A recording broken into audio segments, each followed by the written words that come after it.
Hey, this is Nancy Drew. I have a couple more questions if you don't mind. Oh, hello. I remember you, yes. Sorry. Forgot about the time zones. It's fine. What did you want to ask me? I want to know more about victims of witch trials. I see. Well, my focus lies on the Sauber-Yakel witch trials in and around Mosum Castle in the late 1600s. A clear but unusual pattern emerged for arresting, torturing, and executing at least 139 people. How awful. What do you mean by a pattern? The victims were social outcasts, disabled, homeless, poor. Over half of them were mere children and juveniles that gathered in gangs of beggars and petty thieves to survive. Uncommonly, more than 2/3 of the accused witches in this case were male. That's so sad. They didn't stand a chance. Indeed, their low social status left them vulnerable to public scorn and persecution, as they had no one to vouch for their whereabouts. One young man in particular was sought after but never found, Jakob Kohler. The rumors of his black magic grew wilder by the day, spiraling into a witch-hunting craze. This is worrisome. I don't want the same thing to happen in Salem. A second time. All the more important to educate about the past. Anything else you'd like to ask? Can you tell me any more about Judge Sewell? Ah, yes. Samuel Sewell was a man plagued by remorse about the Salem witch trials for the rest of his life. He came to realize witchcraft does not exist and saw misfortunes in his personal life as punishment from God for condemning innocent people on insubstantial evidence. At least he came to his senses, but too late to save the trial victims. I believe he tried to make amends in other ways. Although not free of problematic views of the time, Sewell did strongly protest against slavery, composing the earliest recorded anti-slavery tract of what was to become the United States. I'm not sure if that helps my investigation, but it's nice to hear people can learn and do better. Indeed. Any more questions? Did you find any more secrets on AW inside Judge Sewell's desk? Nothing you hadn't already uncovered. It's an intriguing design, however, one that would become popular throughout Europe a century later under the famous German cabinet maker David Röntgen. I wonder how Sewell managed to be ahead of his time. The ghost of carpentry yet to come? What? The world has always been filled with crafty artisans. Another example of mechanical trick vessels and furniture can be found much earlier, in the 12th century works of chief engineer Ismail al-Jazari. But I'm getting carried away. Wish I had the chance to crack the Book of Apologies, too. The AW lock. You have no idea what that could be referring to. I'm afraid not. I've looked up a few options but found nothing I consider plausible. I'm sorry I cannot be of more help here, but if you find out, please let me know. I'm very curious about this myself. All right, thanks anyway. I'm on it. Right. Good. Any more questions? I'll let you get back to your evening. Night? Thank you for taking time for me. It was nice talking to you again. You're welcome. Please stay in touch with any historical discoveries you make. I'd greatly appreciate it. Will do.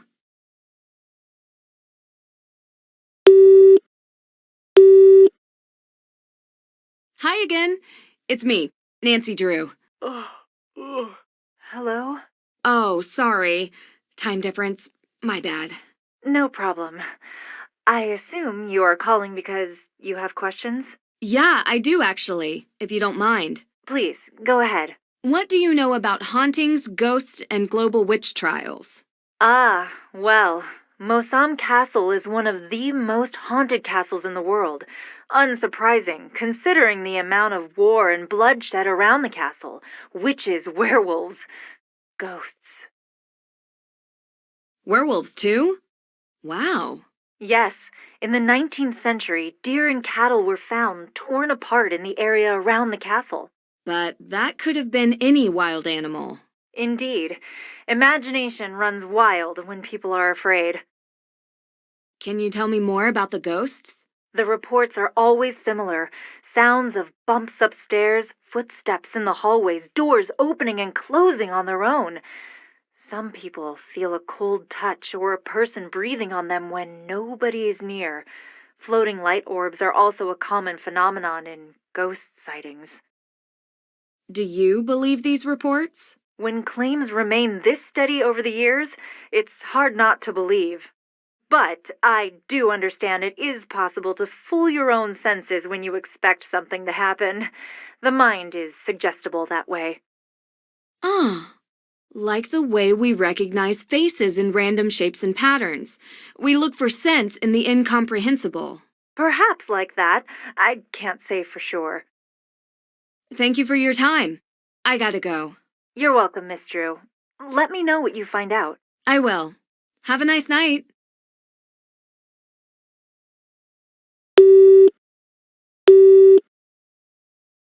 Hey, it's me again, Nancy.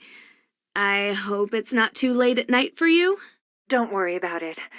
What is this about? I was wondering what you know about ergot poison. Ergotism, also known as St. Anthony's fire. Horrible symptoms of convulsion, gangrene, and hallucination. I don't know the science behind it, but I do know of several suspected incidents of ergot epidemics throughout history up into the 19th century, including the Salem witch trials on that note.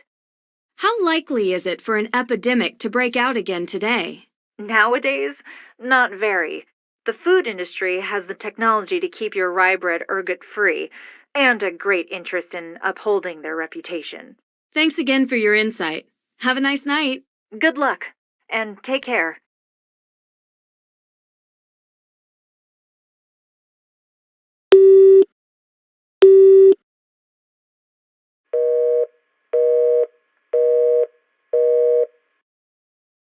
Sounds like she's in a call.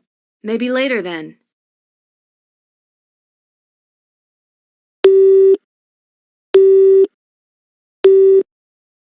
Hello there. This is Nancy. Nancy, so good to hear from you. How are things? Everything is just wonderful. We made some good progress, and the case has been closed. Oh my, that is certainly wonderful news. And so quick. You were able to find the thief? Yes. And the book? The Book of Apologies. Did you find it? No need to worry. It's safe, here in Salem. Now, if that isn't the best news I've heard this week. Say, Dr. Hirst, do you think Austria would be a good place for a vacation? Well, yes, I would certainly think so. Between the castles, the Alps, and Vienna itself, there are many places to visit. That's great to hear. I don't want to take up more of your time. I just wanted to let you know the case has been closed. That is so sweet of you. Feel free to stay in touch. Take care. You too.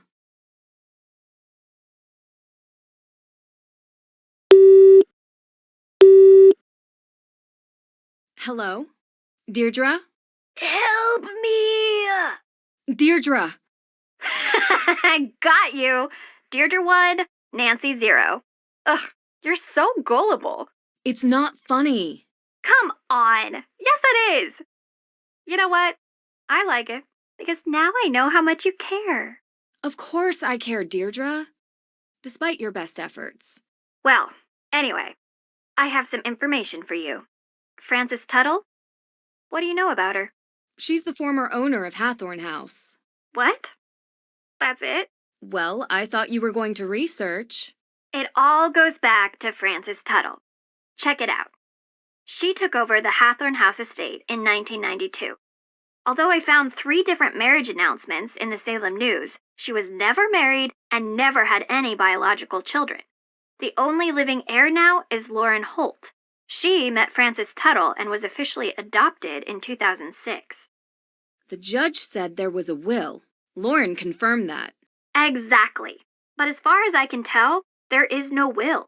Nothing was ever filed with the town clerk. No lawyer has stepped forward with a copy. Frances was in her late 80s when she passed, and she had a stroke a few years earlier. Maybe she was confused. Are you saying you think that Lauren burned down her own house? Sounds bizarre, I know, but it's the most likely scenario.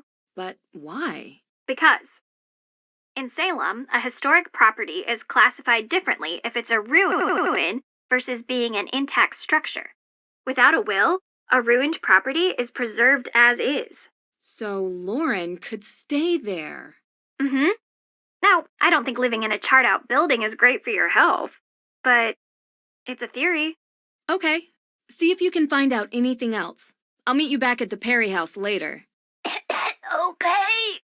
Bye, Nancy.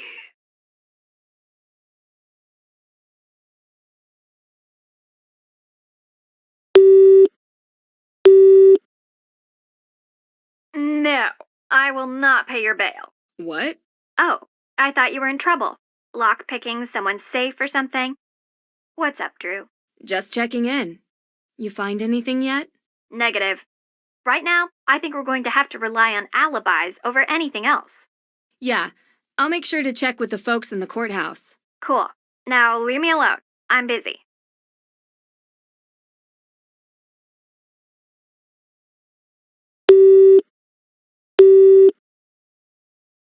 Nancy. Hey, how's it going? Find anything? Nothing. Aside from the weird looks from the woman who lives here. Lauren Holt, I think her name was. To be fair, it looks like we're drilling for oil with all this equipment. Whoa! Cold spot! Grab that EMP meter, Frank! Quickly! What, you mean this? It says EMF. Yeah, that one! This one? Or this one? This one? You're sure? Yes! Because I have these other devices here like ESP, or PSN, or NASA. Come on, Frank, hurry! God, it's gone! We're going to have to be quicker to catch these paranormal phenomena. Uh-huh. Oh, hey, Nancy, forgot to tell you. On the way into town, I spotted surveillance cameras on the outside of the courthouse. Try checking the footage. I'm sure they have cameras on the inside as well. Yeah, good catch. We'll let you know if we catch any phenomena. Thanks. Talk soon.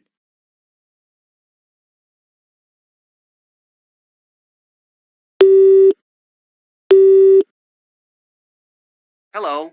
Ned, hey. You've reached the voicemail inbox of Ned Nickerson. I apologize that I did not come to the phone in a timely fashion. Ugh. Pick up your phone, Ned.